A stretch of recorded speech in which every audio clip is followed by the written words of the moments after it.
કે વાલા ભક્તો, આપણે આપણા જીવનમાં ક્યારેય કોઈ પણ ચીજ હરામની આપણા જીવનમાં આવવા ના દેવી. આજકાલ સમાજમાં પ્રામાણિકતા ધીરે ધીરે લુપ્ત થતી જાય છે. પ્રામાણિકતા જ માણસને આગળ લઈ જતી હોય છે. નીતિએ નારાયણ વસે, અનીતિએ કૂતર્યા ભસે. પણ આજકાલ પ્રામાણિકતા લુપ્ત થતી જાય છે. કોકનું લઈ લેવું, હરામનું લઈ લેવું, હરામનું ખાવું, કોઈનું લઈને પાછું ન દેવું, ગમે એમ છળકપટ કરી, દગાદુગી કરી, ગમે એમ કરી અને બધું લઈ લેવું, આ વૃત્તિ માણસની થતી જાય છે. પણ એક વાત યાદ રાખવી કે હરામનું અંતે કોઈને પચતું નથી. હરામનું પચતું નથી. તમને હું એક ક્લિપ બતાવું. તમે જો, માણસની વૃત્તિ બાબતમાં બહુ સારી માસ્ટરી આવી ગયેલી છે. પહેલેથી કોકનું લઈ લેવું, હરામનું લઈ લેવું, લીધેલું પાછું ન દેવું, આ વૃત્તિ માણાની ગમે એમ હોય. અને તમે જોશો ને, સૌથી વધારે પાપ દુનિયામાં માણસ પૈસા માટે કરે છે. આખી દુનિયામાં જે કંઈ પાપ થાય છે ને, એમાં સૌથી વધારે પાપ થતો હોય ને તો એ પૈસા માટે થાય છે. ચોરી પૈસા માટે, લૂંટ પૈસા માટે, દગાદુગી પૈસા માટે, ભેળસેળ પૈસા માટે, આ ઉઠામણા કરવા, દેવાળું ફૂકવું પૈસા માટે. પૈસા માટે જે પાપ થાય છે એ સૌથી વધારે થાય છે. અને એક આપણે માનવ જ છીએ કે જે આપણે પૈસાની જરૂર પડે. બાકી 84 લાખ પ્રકારના જીવ આ પૃથ્વી ઉપર રહે છે. 84 લાખ પ્રકારના પશુઓ, પક્ષીઓ, વૃક્ષો, જીવ જંતુઓ, માછલીઓ, કેટલી પ્રકારના બધા અલગ અલગ જીવાત્માઓ આ પૃથ્વી ઉપર આવે. એમાં 84 લાખમાંથી 83,99,999 ને કોઈને રૂપિયાની જરૂર પડતી નથી. લ્યો, એની આજીવિકા ચલાવવા એને કોઈને રૂપિયાની જરૂર જ નથી પડતી. ગધેડાને પૈસાની જરૂર ન પડે, કૂતરાને પૈસાની જરૂર ન પડે, આ ભેંસુને, ગાયોને કોઈને પૈસાની જરૂર જ નહીં પડતી. ખાલી પૈસાની જરૂર માણાને જ પડે છે ભાઈ. ઓલા 83,99,999 વગર રૂપિયે જીવન જીવે છે. હા, તમારે આમ જોવો ને, એને પાછું ભગવાને એ રીતની સિસ્ટમ આપીને, આ ભૂંડ હોય તો આમ એના આમ જોવો ને, 15 17 માણાનો પરિવાર હોય એનો. હું એક ગામડે કથા કરતો હતો ને એક ભૂંડ આમ ચાલ્યું જતું હતું. પાછળ એમના ધર્મપત્ની ચાલ્યા જતા હતા અને એમની પાછળ લગભગ 15 એના દીકરાઓ, બધા દીકરા દીકરીઓ, 17 માણાનું કુટુંબ એવું આમ હાલ્યું જતું હતું. મેં જોયું બધાય રભડા જેવા, એક કોઈ દુબળું નહીં. મને એમ થાય કે આ 17 માણાનું કુટુંબ, આ ભૂંડ પણ જો બધાયનું પૂરું પાડે, વગર પાપ કરે, અને આ માણા માળો થોડુંક જીવવા માટે કેટલા પાપ કરે, કેટલા ખોટા કામ કરી, તમે જો. અને અમુક ઈશ્વરે અમુક આ બધી યોનિઓમાં કેવી સિસ્ટમ ગોઠવી દીધી. જો આ કૂતરા હોય, ભૂંડ હોય, ગધેડા હોય, એને માળાને કોઈનું મામેરું પૂરવા નહીં જવાનું, એને કોઈના લગ્નમાં નહીં જવાનું, એને કોઈની કાણ્યા નહીં જવાનું. લગ્ન કરવાના થાય તો એક કોઈ રૂપિયાનો એ લોકોને ખર્ચો ન આવે.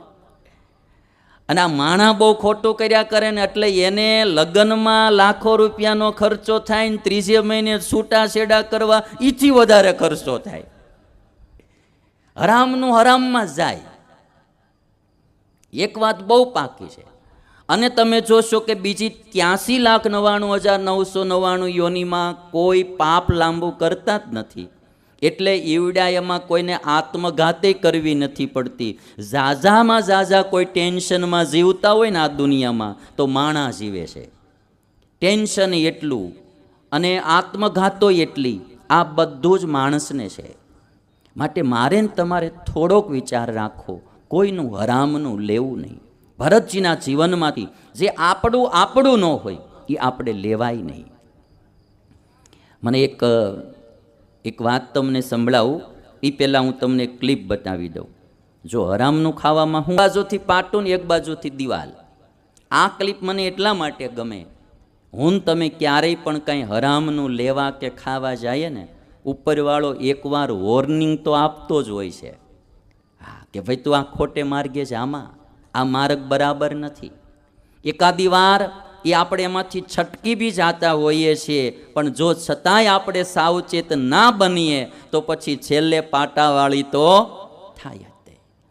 માટે ક્યારેય હરામનું, અનિતિનું આપણે લેવું નહીં, ખાવું નહીં. એ આપણા જીવનમાં ખાસ નિયમ રાખો. અમારે એક ભાઈ રાજસ્થાનના, સુરતમાં, કેટલી પ્રામાણિકતા માણસમાં હોય. એમની પાસે એક યુપીનો માણસ, ઉત્તર પ્રદેશનો, 3 રાજ્યની કથા ભેગી વણાયેલી છે. પોતે રાજસ્થાની, કરિયાણાની દુકાન ચલાવે સુરતમાં, સચિનમાં. અને એમની પાસે એક યુપીનો માણસ બધા ફેક્ટરાઓમાં કામ કરવા માટે આવેલો, ઉત્તર પ્રદેશનો. એ એના પરિવારમાં યુપીનો માણસ એકલો જ હતો. હવે એની પાછળ, આગળ પાછળ બીજું કોઈ પરિવારમાં નહીં. એની પાસે અમુક રૂપિયા હતા. આની વૃદ્ધ અવસ્થા થઈ ગઈ યુપીના માણસની. એટલે એણે આ કરિયાણાની દુકાને ખરીદવા માટે બધું જાતો આવતો. એટલે એણે શેઠને કીધું કે મારી પાસે પૈસા છે, રૂપિયા, હું તમને આપું છું, હાજો માંદો થાવ, તમે મારું ધ્યાન રાખજો.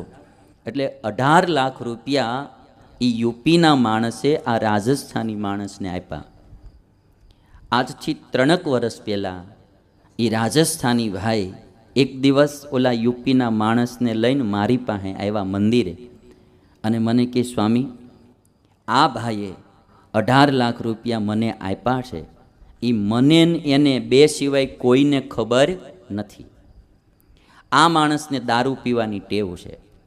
એટલે આ ક્યારે ઉકલી જાય આનું કંઈ નક્કી નથી. પાછું આને ઓવર પીવાઈ જાય છે. એટલે આ વહેલામાં વહેલો ઉકલી જશે, ક્યારે ઉકલી જશે એ કંઈ નક્કી નથી. એટલે ખાસ હું એ માણસને લઈને તમારી પાસે એટલે આવ્યો છું કે તમારી સાક્ષીએ હું કબૂલ કરી લઉં છું કે આના 18 લાખ રૂપિયા મારી પાસે છે. કદાચ આ માણા મરી જાય તો મને એમ ન રહે કે હું આ પૈસા મારી પાસે રાખું. આ માણસે જે વાત કરીને તમને કહું. અને હમણાં લગભગ 2 મહિના પહેલાં એમાંથી અમુક રૂપિયા, એ ભાઈ તો પછી દારૂડિયો જે હતો એ મૃત્યુ પામ્યો યુપીનો. એ ભાઈએ રાજસ્થાનીએ એની દવા દારૂ ખૂબ કરી, સેવાય કરી, એની પાછળ એને રૂપિયા ખૂબ વાપર્યા. અને એમાંથી પાછો 51,000 રૂપિયા લઈને મને કે, સ્વામી, આ ભાઈના નામે હું તમને આપું છું. મારી પાસે જે એના 18 લાખ રૂપિયા છે એ મારે એના નામે દાન પુણ્યમાં વાપરવાના. આટલી પ્રામાણિકતા એની મેં જોઈ. મને એમ થયું કે બીજા કોઈને ન ખબર હોય છતાં એ રૂપિયો રાખવો નહીં. આ ભરતની પ્રામાણિકતા અને આ જે એ માણસ રાજસ્થાનીની પ્રામાણિકતા, એ પ્રામાણિકતા એ આપણા હિન્દુસ્તાનની પહેચાન છે ભાઈ. અને એટલા માટે મારે તમારે ક્યારેય પણ મોડું કામ ન કરવું. કોઈનું એક રૂપિયો બી કોઈનો રાખવો નહીં. રાખશો ને ગમે તેથી પાછો ચૂકવવા જવો પડશે. એક ખેડૂત હતા અને જૂના જમાનાની આ પ્રસંગની વાત, ઘટના ઘટેલી. આખું વર્ષ મજૂરીએ જે માણસને રાખે ને, અમારે સૌરાષ્ટ્રમાં હાથી કે, આખું વર્ષ મજૂરીએ રહેવાના હોય ને 1 વર્ષે ને અમુક રૂપિયા દેવાના હોય. હવે આ ખેડૂતે હાથી રાખેલો, પૈસા માગે તો કહે છે કે આવતા વર્ષે દઈ દઈશ, આવતા વર્ષે દઈ દઈશ. ઘણા વર્ષ સુધી મજૂરી કરાવી, રૂપિયા ન આપે. એમાં આવડો હાથી એકવાર મૃત્યુ પામ્યો. હાથીના પૈસા ખેડૂતે આપેલા નહીં. અમુક સમય જતા હાથીની આ ખેડૂતને ત્યાં એક દીકરાનો જન્મ થયો. દીકરો જન્મ્યો ત્યાંથી બીમાર પડ્યો. એક તો હોસ્પિટલમાં જન્મ થયો, એમાં જ ખર્ચો થયો, સીઝર કરાવીને ખર્ચો કરાવ્યો. પછીથી છોકરો માંદો ને માંદો રહ્યા કરે, માંદો ને માંદો રહ્યા કરે. 20 વર્ષનો છોકરો થયો, ક્યારે હાજો જ નહીં, માંદો રહ્યા કરે, ખર્ચા કરાવ્યા કરે. એકવાર એક કોઈ સાધુ સંત એમને ત્યાં આવ્યા અને એ સાધુને પછી આ ખેડૂત એટલી વાત કીધી કે બાપુ, આ છોકરો જન્મો છે ને ત્યારથી માંદો ને માંદો રહે છે, ખર્ચા કરાવ્યા કરે છે, કાંઈક રૂડો આશીર્વાદ આપો. અને ત્યારે ઓલા સાધુએ એટલું કીધું હામું જોઈને કે ભાઈ, આ તો તમારો ગયા જન્મનો હાથી. કે જે 15 વર્ષના પૈસા તમે નહોતા દીધા એ લેવા માટે આજ તમારે ત્યાં દીકરો થઈને આવ્યો છે. અને હવે એનું લગભગ ઋણ જે હતું એ ચૂકતે થઈ ગયું છે. કાલ સવારે આવડો આ શરીર છોડી દેશે. અને કાલ સવારે સાધુના કહેવા પ્રમાણે ઓલા એ શરીર છોડી દીધું. હું તમને આ એક વાત એટલા માટે કહેવા માગું છું કે આ દુનિયામાં કોઈ કોઈનું કોઈ હગું નથી, કોઈ કોઈનું નથી રે, કોઈ કોઈનું નથી રે. જે કોઈ પતિ પત્ની ભાઈ ભાઈ કે મિત્ર કે પાડોશી પુત્ર કે દીકરી કે પાર્ટનર કે જે કંઈ ભેગા થાય એ બધા કર્મ સંબંધે ભેગા થાય અને જો સારા કર્મ સંબંધ હોય તો એકાબીજાને સુખી કરે અને કર્મ સંબંધ મોડા હોય તો એકાબીજાને દુખી કરે. બાકી કોઈ આત્માનું હગું કોઈ છે જ નહીં. એ સાસુ વહુ, દેરાણી જેઠાણી, પતિ પત્ની કે અમારામાં ગુરુ ભાઈઓ, ગુરુ ચેલા બધા કર્મ સંબંધે ભેગા થાય. આ અમે 15-20 જણા રહી છીએ, અમારે એક કોઈને હાથ પેઢીએ હુતક ન લાગે અને બધા ભેગા થયા છે. જો આમાં અમારે કંઈક પૂર્વ જન્મની લેણા દેવી હારી હોય તો એકાબીજાને સુખી કરે, અને જો લેણા દેવી મોળી હોય એકાબીજાને દુખી કરે, લેવા દેવા વિનાના. કોઈ આત્માનો હગો છે જ નહીં. આત્માના સગા પરમાત્મા છે, બીજું કોઈ સગું નથી. એટલે મારે ને તમારે કર્મ કરવામાં બહુ ધ્યાન રાખવું.